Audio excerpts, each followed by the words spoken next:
Isaiah 26:3 tells us that the Lord is the one who keeps us in perfect peace. His whose mind is stayed on him, he keeps in perfect peace. Over the last 2.5 months, we've all experienced that. The Lord is the one who has sustained us and kept us through this entire time, and for that, I'm very thankful. I'm also thankful for you, how all of you have responded so well to this unexpected crisis. All of you have leaned into it, cared for one another, and been patient and flexible. And so very thankful for you. I'm also thankful for this next phase in the life of our church that also is unexpected, and for all that the Lord has for us during this next phase of meeting at Grace Bible Church here in Georgetown in the afternoons on Sunday. I'm thankful for all that God will do in us and through us in the coming months. And I'm especially thankful that we'll be able to see each other face to face beginning this Sunday, and look forward to all that the Lord will do when we gather together again. Hopefully you've read the guidelines that the session has provided for you last week that come from a number of places, from the state of Texas, from the governor's office, as well as from other churches in our area and really throughout the country.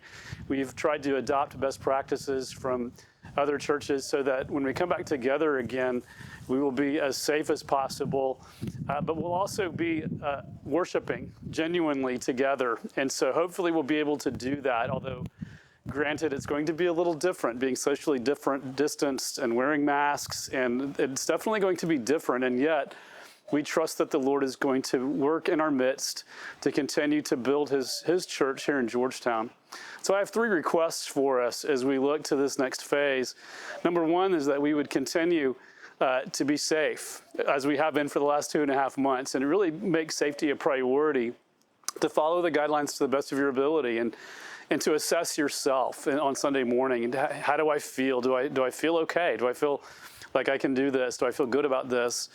And come with a clear conscience, and follow the guidelines to the best of your ability, knowing that they are just that. They are guidelines. And so we request that you follow the guidelines and to the best of your ability, and yet at the same time, we want you to come and worship wholeheartedly and be together as a community.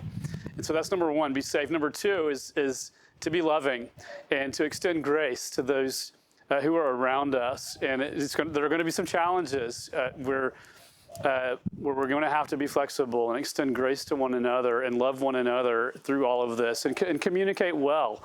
And so we invite you to communicate with us and with each other, and let's keep the lines of communication open.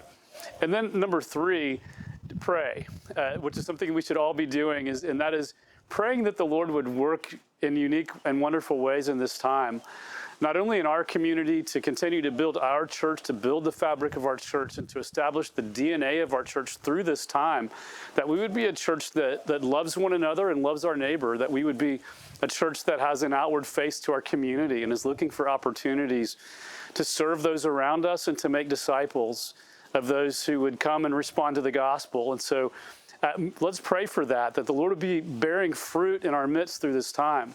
And also pray for the churches around us in our community, that the Lord would build his church not only at Christ Presbyterian Church, but throughout our community and throughout all the communities around this great state of Texas and around our nation. And so let's pray that the Lord would sustain us and keep us and build us as a church and as a community throughout this time. So I long to see you hopefully soon, hopefully this Sunday. I hope to see you as we all come together to worship once again.